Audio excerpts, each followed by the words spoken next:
What can be said about Breath of the Wild that hasn't been said already? It's a 10 out of 10 masterpiece. Everybody knows it's a good game. It's a landmark title for the Nintendo Switch that nobody seems to want to stop talking about, and I am part of the problem. But to me, to my eyes, and to my beautiful face, and to my beautiful mind, Breath of the Wild is more than just a good game. For me, it is a game that has set the benchmark for which every other open world game shall be judged on. And I realize that this is pretty much a subjective take, and usually I like to, dabble more into the objective views when it comes to stuff. But like, to me, the subjectivity in this video matters a lot because The Legend of Zelda Breath of the Wild has done something that no other open world game has managed to do so far. It is a game that I have replayed to death 3 or 4 times actually, I can't quite remember, to completion, and I just never get tired of it. And I started to think to myself, well, why is that? What has Breath of the Wild done that no other open world game like Assassin's Creed, Red Dead Redemption, GTA, and no matter what any other fucking open world game that you can think of I have played, and none have made me so invested as Breath of the Wild has, to the point that again I've just replayed it over and over again and I never get tired of it. And I started thinking, well, why is that? And it's mainly because most other open world games aren't truly open. You can go wherever you want and you can do whatever you want, but at the end of the day, there's still a set story path for you to follow and for you to continue down this linear path that the game has set for you, or else you're not going to progress in the game at all.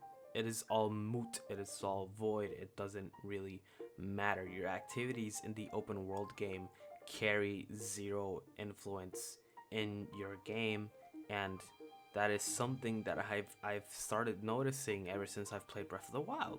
Because Breath of the Wild grants you something that most other open world games does not, and it's a true sense of freedom.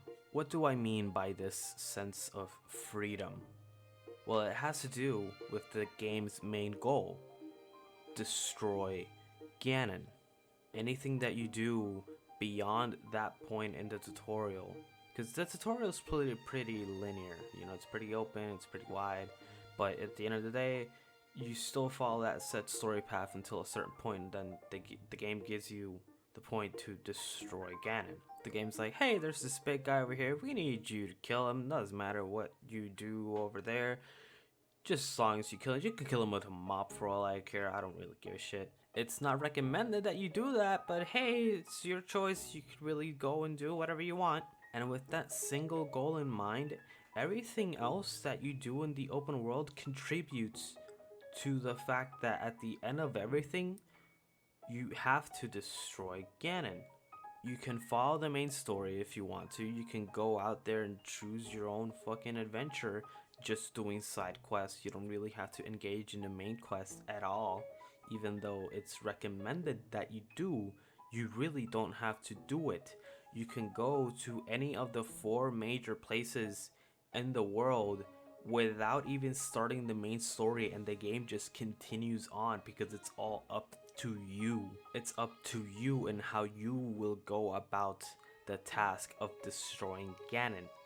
Again, you can do side quests, you can focus on doing shrines, you can focus on discovering puzzles, upgrading your equipment, getting hearts, getting stamina, fucking around and trying to get a horse, fucking around and trying to hunt some animals, fucking around and slaying fish, fucking around and finding secrets in the open world. It's all up to you, the player. The game does not hold your hand and says, hey, this is what you have to do, and set you down a linear path, because if you don't do it, then game over. Try again next time. No, the game is extremely hands-off when it comes to literally everything except for the actual main story. But again, it's everything is optional. Again, you can go up to the main castle with only three hearts and a mop and fight the main boss, and if you are that set on actually doing it, you actually can. It'll be hard as shit, but it's possible. To my knowledge, at least, I don't know of any other game where you can just beeline it to the main boss, well, except maybe Minecraft. And if there are any other games out there that does an open world such as Breath of the Wild, then do let me know, because I am just one person. I am not a library of information where everything is just in my mind that I can just, recount and tell, because, my knowledge is pretty limited, especially when it comes to gaming, because again, I'm just one person. But again, to my knowledge at least, Breath of the Wild and Minecraft are the only games where you can just beeline it to the final boss and beat it whenever the fuck you want. Your playthrough can be as long as you want to, not as long as the game wants to, not as long as the devs want to, just as long as you want to. You can go to the final boss whenever you want. You can do anything whenever you want. And thanks to that realization, after playing Breath of the Wild, I bought Horizon Zero Dawn, which gameplay I cannot show because I do not own it on Steam and my PS4 is broken. But I did not enjoy my time in Horizon Zero Dawn. And it's because of the fact that I played Breath of the Wild, and my views and standards in open worlds have completely changed. Breath of the Wild is that benchmark, and Horizon Zero Dawn failed to meet that benchmark, and even other open world games as well. GTA, Red Dead, fucking Assassin's Creed, Far Cry, any other open world game that you can think of that I have played, all of them have failed to captivate me and have left me feeling with a sense of buyer's remorse. And it's kind of disappointing, because I used to play these games without really thinking about them critically and just enjoying them as they came along. I played Far Cry 5 and I enjoyed it, but the benchmark in my head was still nagging at me like, this is not, like, it all kind of just sucks. Like, Far Cry 5 is pretty open, but the game isn't really much of a sandbox, and you can't really, you're very, very limited when it comes to engaging to the open world. That even the sense of freedom that you get from Far Cry 5, it's nothing compared to Breath of the Wild.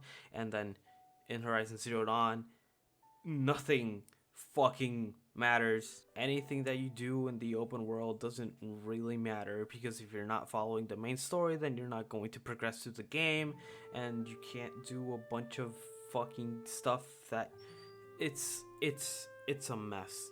I did not enjoy it, and every time that I see that, Horizon Zero Dawn is actually something, it's like a great game, it's like probably comparable to Breath of the Wild, I cannot help but strongly disagree, because no, again, nothing really matters in the open world, and I would have thought that having Breath of the Wild be this benchmark in open world design, that they would learn from it and adapt it, and make it better for the sequel, give the player a true sense of freedom instead of beelining them through this main story that honestly I don't think anybody truly cares about.